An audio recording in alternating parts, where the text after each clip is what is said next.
the final regulations in their final form of what states are going to have to meet really won't be decided until the lawsuits are issued. So we have this intervening time that appears to be somewhere around 4 to 5 years where we and understand that the EPA regulations are front-end loaded. In other words, the carbon reductions have to occur very early in the process as they've currently written them. And we're trying to avoid the stranded costs. We're trying to avoid all of those things to provide a rate certainty during this transition period. And Delegate Team, I'll tell you, when we deregulated and went down that path back in 2003, I believe, at that point in time, we also freeze the rates because we were unsure of what deregulation meant. And then once we saw what other states had experienced, we quickly re-regulated again. So here we are in this other phase, and we're saying, let's freeze the rates now till we figure out what it's going to be. So sure, very, very uncertain, very unusual period of time. Yes, just a follow-up on that. And to your point about the stranded costs, I think you mentioned $2.1 billion. Is that a certainty that that cost is going to be incurred in the next few years, or are we saying in the event that it happens, this bill would prevent you all from having to eat that cost? I'm going to refer to the maybe. Great. Thank you. Yeah, Delegate King. The specific answer to your question is, first let me give the factual, not the factual, the actual reality that is. Dominion, we've said this before in the press many times, we're going to fight like crazy to keep those plants running as long as possible. Virginia ratepayers have paid for them. They're a very important part of our fuel mix. They are a very important part of keeping our rate structure low. But when the final rule comes out, management has got to make the decision of basically saying, do we think that those plants are going to be able to live their long-term life based on the GAAP accounting standard? And if we don't think that they're going to live their full life, then we've got to impair them. That's when they become stranded at that point. And stranded and actual operations don't always sync up. And I'll tell you the perfect example of that is a plant down in the Hampton Roads area, Chesapeake. Chesapeake was officially stranded back in 2011 when, ironically, we knew it couldn't meet a new EPA standard, but yet it actually wasn't retired until 2015. So this plan will take all that responsibility away from the ratepayers and shift it to the shareholders while we fight to keep those plants alive during that period of time. The other part of this is an unknown. We know the rule's coming out this summer. Anybody who's heard the president, anybody who's followed this issue, it's coming out this summer. There is no doubt about it. The one thing that is unclear, that could be worse for us, and I hate to be the wet blanket here, right now it does it's mass balancing. It looks basically at the whole state.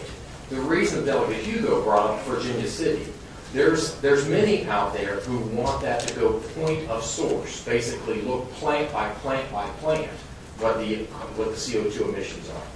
If that becomes the case, then the Virginia City plant is all of a sudden in the mix, where the ratepayers of Virginia just paid $1.8 billion and it's operated for 2 years. That stranded cost number all of a sudden balloons to over $4 billion. Somebody has got to pay for that. Mr. Chairman, just one last question, maybe a short one, if I can.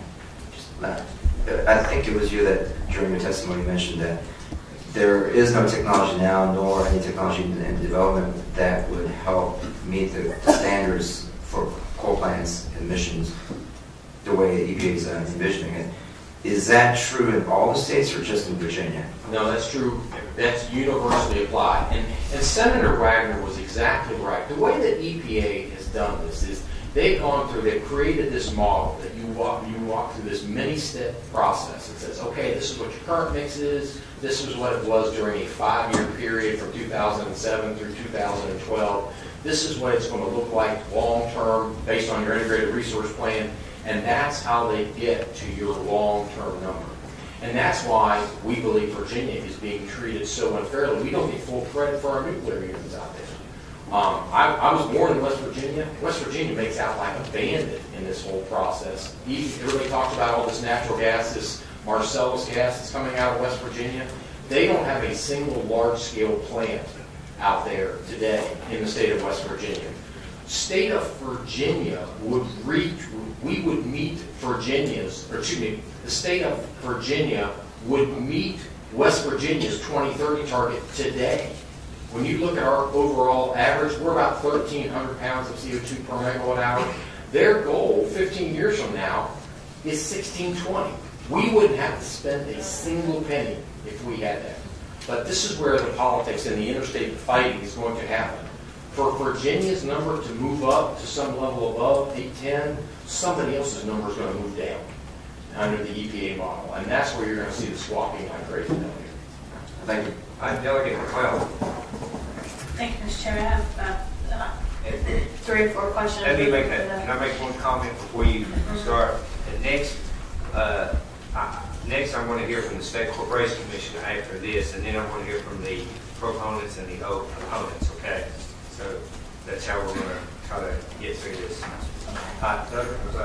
Thank you, Mr. Chair. This is either for Senator Wagner or Dominion. When the base rate freeze ends, does this bill make any change to the process and the standards that will be used for the next base rate case 5 years from now? No. Okay. Second question is, in the interim, I understand the bill says that the SEC has the ability to audit, but what can they do with that audit?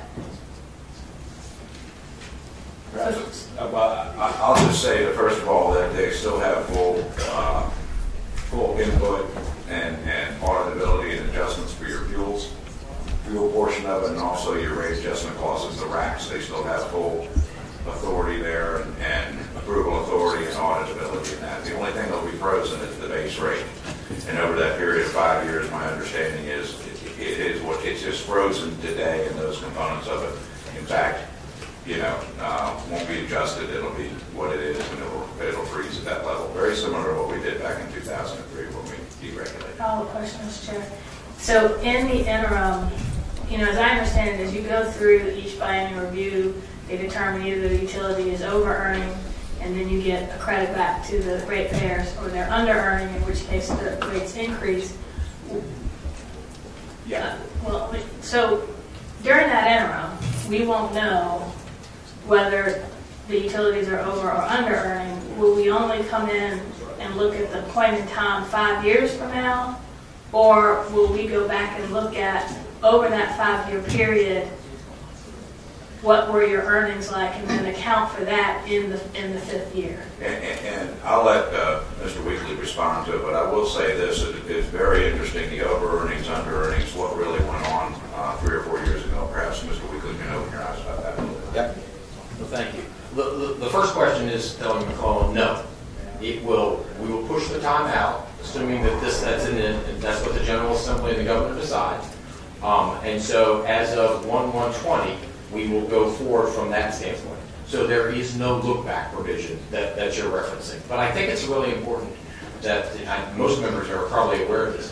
Virginia is the only state in the country that has this biennial review process, in the sense that most other states, a utility, of whether you're a cell phone provider, whether you're electric utility, water utility, you file for a rate case when either the company wants to do that or the commission brings them in. This biennial review is a very it's a nuanced approach. We're the only state in the country that has that. We're also the only one that really does the refund provision in that as well. Well, telephone companies aren't rate-based regulated anymore, so they... I shouldn't say telephone company. Same with that. Final question, which I actually would like to hear your answer. I'd like to hear the SEC answer, and anyone who opposes this. Do you have any concerns that by freezing the rates and by putting all of the financial risk on the utility for any bad storms, is there any concern that this bill would be confiscatory? Of course, I'll answer from Dominion. No, we don't have that concern, candidly. We're basically looking at this from a standpoint of all responsibility comes to us during that period of time. We are willing to absorb that risk to basically protect those plants and not make a mistake. And when I say make a mistake, that's the underlying goal in this bill is we have opponents out there today, and that want us to retire those plants right now, regardless of what's left on the mortgage, and start rebuilding tomorrow, and we're not willing to do that until the Supreme Court and other courts decide what will be the long-term path for the country. And so, in essence, this is the critical period between now and 2020, because candidly, when you think about the EPA rule, the averaging period begins in 2020 for your interim goal. We haven't talked about that much today, but we have a shorter-term goal and a longer-term goal. And the shorter-term goal is 884 pounds of CO2 per megawatt hour. That's our first goal that we have got to meet. And if you were 100% convinced of that, you would want to take those assets, whether it's 4 plants or 5 plants, you would want to take them out of that mix before the averaging starts in 2020. And we're just not willing to do that until the court decides long-term what is going to be this policy. The Supreme Court's already ruled that carbon dioxide is a pollutant. But whether all aspects of the EPA rules stand up in the court system, that is the whole process here. We don't want to make a mistake. We want to do no harm until the final rule is out there. And we can ask those to the others when they get up and testify, if that's okay. Delegate Russ. Thank you, Mr. Chairman. I want to sort of follow up on Delegate McClellan's question. And I was privy to the presentation you all made to the Joint Commerce and Labor Committees back in the fall. So I understand the issue about our utility companies have done a good job on controlling pollution, and we're being punished for it, in essence, compared to other states. So I understand the background, but I want to follow up on what Delegate McClellan said on the base rates, and particularly, you don't have to look the lines up, but lines 74 through 77 talk about the audit, and the commission will have the right to inspect the books, papers, etc., etc. Let's say they decide to do that in 2 years from now, or some period of time from now, sometime within this 5 years, and they figure out, they see something that says the utility company is either over-earning or under-earning, either way, tremendously. What authority do they have to change what we're probably going to do here today? And then I have a second question, which is totally unrelated to that, so maybe you can help me on that one. Mr. Chairman, John Russ for the opinion. Delegate Russ, in terms of the review by the Commission has the authority to do the audit, to do the inspection of the books, to get reports from the utility during this period. But the rates will stay frozen during the period. That's the purpose of the freeze that we have here. So regardless, Mr. Chairman, regardless of what the audit shows, the rate's frozen until 2020. Okay. Second question, and I'm going to have trouble asking this one, I think. I understand the stranded charges and what you're trying to do there. And what I think you're trying to do is keep your plants, your coal plants, in operation the next 5 years while you wait for the EPA and the courts and everybody else to sort this thing out. What happens at the end of that 5 years, and the courts have said, well, what the EPA has done is exactly right. We don't change a single thing. Then the ratepayers will be hit with the stranded cost at that point. So I'm trying to put a positive spin on this. So that being the case, by delaying the stranded costs for 5 years, you pay 5 years worth of mortgage payments on those plans. So there will be a little less left that we as ratepayers will be responsible for. Is that essentially right or not? It's not essentially right, Delegate. It's exactly right. Because under your scenario, if we have got to impair those assets during that period of between now and 2020, the Dominion shareholders eat every penny of it.